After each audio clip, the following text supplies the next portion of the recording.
Welcome to On the Lift, Episode 1, sponsored by Clymer Repair Manuals. I'm James Grooms, Managing Editor. For each episode of On the Lift, we'll feature a machine that's in the tech center.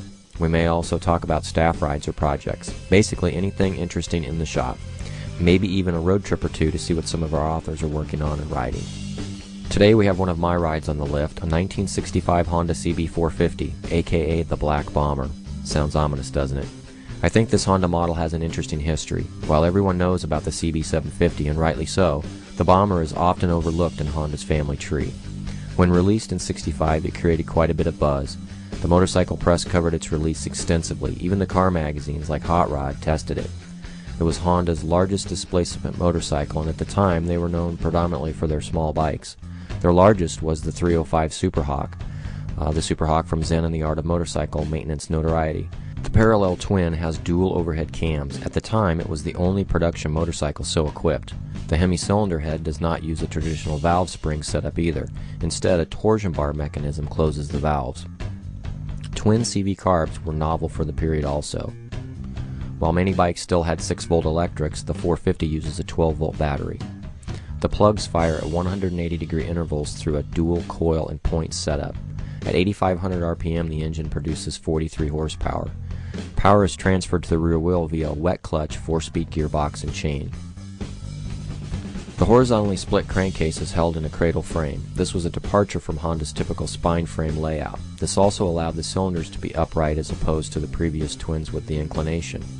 The starter is here at the front, another not so common item in the mid-60s.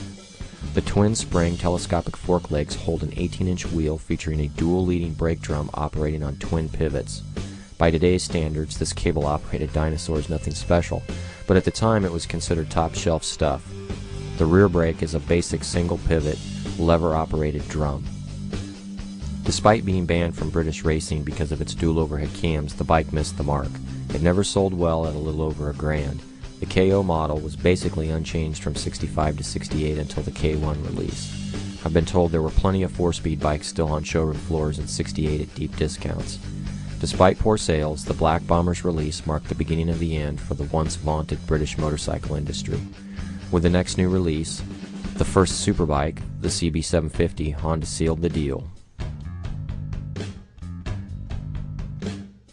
Okay, well let's fire this bad boy up and see what it'll do. Fuel valves on the right, put that in the on position. Keys on the left. Got the neutral light up in the speedometer tachometer housing. The bike is a little warmed up, so we'll make sure the choke is off. Let's see if she'll start up on the first kick. Not bad. There you have it, 1965 Honda 450. Let's, she definitely sounds like a Honda. Let's take her out for a ride.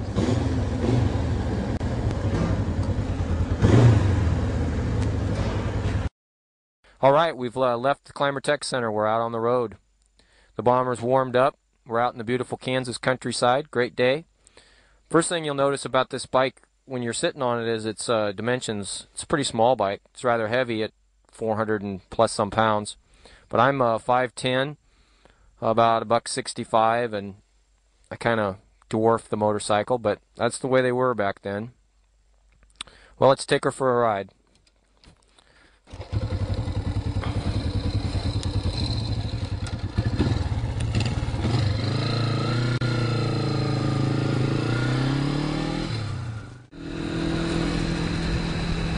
One of the first early complaints about the Bomber was the 4-speed transmission.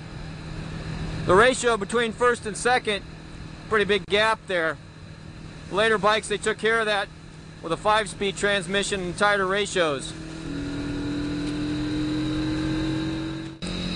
Alright, we're going about 50, a little bit over $5,000. And here you can really feel through your feet, through the handlebars.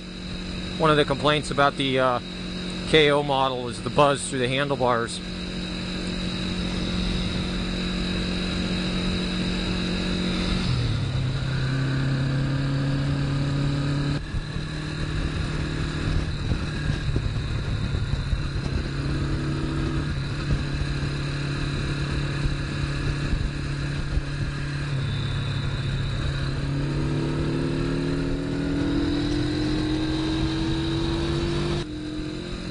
talk a little bit about this particular bike.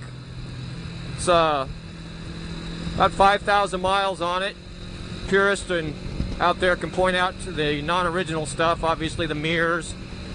It's got the replacement tank badges. I had the gray parts painted, the fenders and the side covers. I powder coated the frame.